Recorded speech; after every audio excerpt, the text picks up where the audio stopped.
And welcome back to another podcast with Mr. Hagan on this Econ podcast. We're going to continue to talk about the concept of externalities.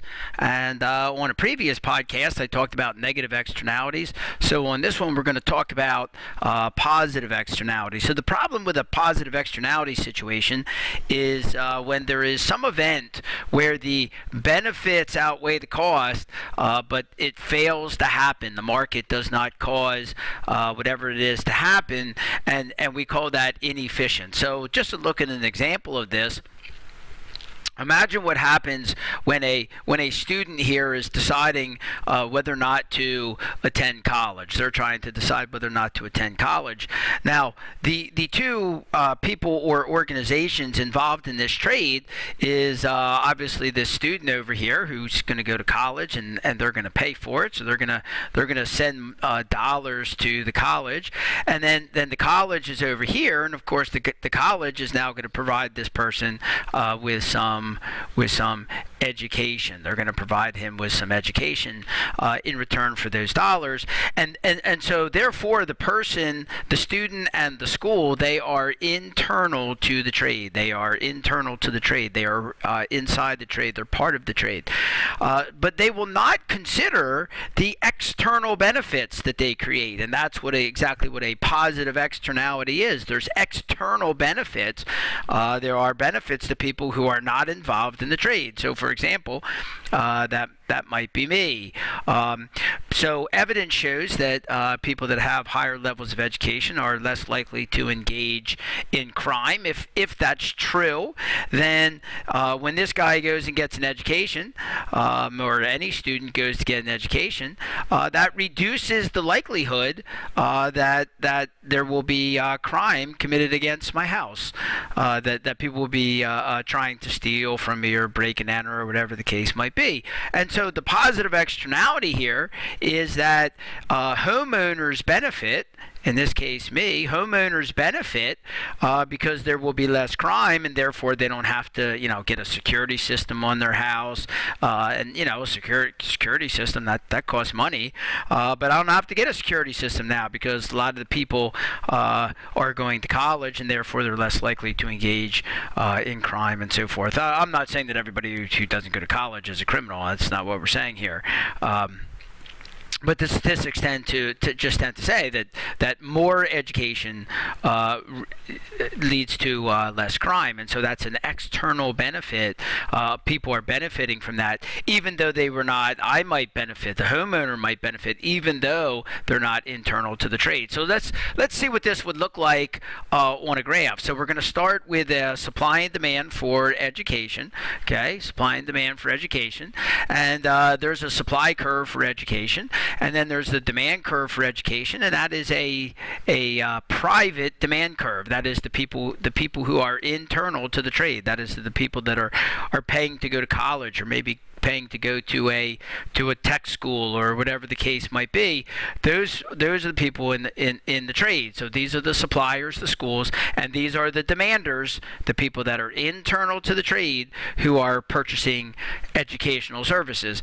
And so those people, those private people, they are not considering the benefits that they are providing to me. They're not considering those benefits. So there is a social demand curve for education, which includes the social demand curve. That's the S right here. That includes not just the people who are benefiting from going to school, that would be the student, but it also includes the benefits that I, the homeowner, get, since crime levels are going to be down. And so the private demand curve is lower than the social demand curve. The social demand curve is higher.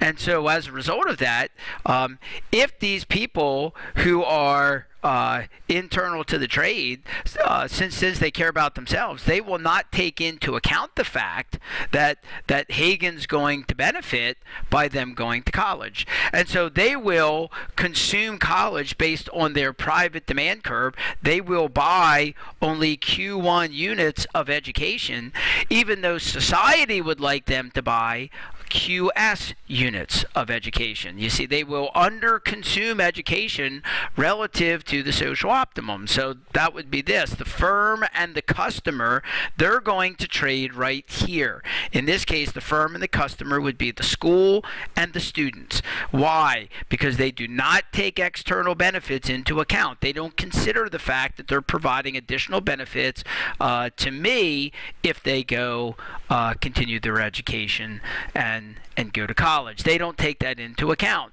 Okay, so if they did take it into account, then we would be here at the social optimum. That's where society wants the consumer to consume. Okay, so I, as a homeowner, I want more people to go to college instead of just Q1 years of college. I want more people to go to college, and if more people go to college, then presumably, if the statistics are right, then there will be less crime, and I will be better off. Okay, but the people who are internal to the trade, that is to say the customer, the student, and the firm, which in my example is the school, they will not take that social optimum into account. They will trade according to their own private benefits here at Q1, while I want them, society wants them to have more education out here to QS. See, so that's the difference. Okay, so here's the problem. From Q1 to QS, the benefits outweigh the cost for society. Okay, the benefits outweigh the cost for society. And I'm just going to move this over a little bit because I got part of this off my screen. Okay, right there it is. The benefits, from Q1 to QS, the benefits outweigh the cost for society, but it doesn't happen. And when it doesn't happen, that's called inefficient. So here, let's look at it on the graph. Right here, from Q1 to QS, the benefits to society, that's going to be right here on the demand curve. The benefits for society as a whole, I'm not looking at the private demand curve, I'm looking at the social demand curve. Okay? For society as a whole, the benefits up here on the demand curve are greater than the costs right here on the supply curve. Okay, in between Q1 to QS, right in here, in between Q1 and QS, there's additional units. The benefits are greater than the costs. The benefits are greater than the costs, but it doesn't happen. Why? Because those people that are internal to the trade will choose to trade at Q1 years of education instead of at QS. So from Q1 to QS, the benefits outweigh the cost, but it doesn't happen, and that's inefficient. There's beneficial years of education that fail to happen. So what can we do to solve this problem? Well, the typical solution is what we call a Pigouvian subsidy. This is exactly the opposite of a Pigouvian tax.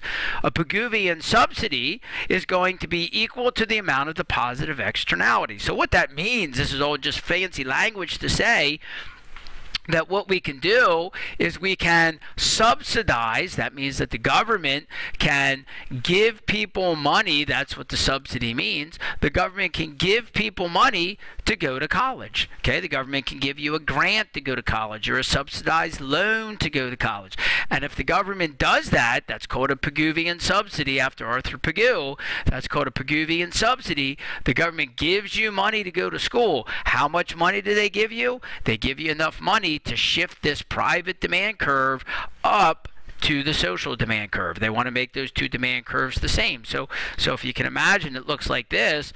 They're going to give you, here's where your demand curve is to go to college privately, but the government's going to give you money to do it, and that's going to make more people want to go to college until the private demand curve goes up to where the social demand curve is, and then they will go buy QS units of education. They will go to school for QS years. So let me just put that back here, just so that we can see the difference here very clearly. So here's the private demand curve, and here is the social demand curve. And so what's happening is that the customers are under consuming the good here at Q1 relative to the social optimum that is here at QS. So how do we get those customers to go to school for more years? We give them a Pigouvian subsidy right here. We give them a Pigouvian subsidy that shifts up that private demand curve by the amount of the subsidy, gets rid of the positive externality, and gets these people to consume QS units of education. So that's a pretty cool solution, the Pigouvian subsidy. This has been Mr. Hagan on another Econ podcast. Thanks for joining me, and we'll see you on the next podcast.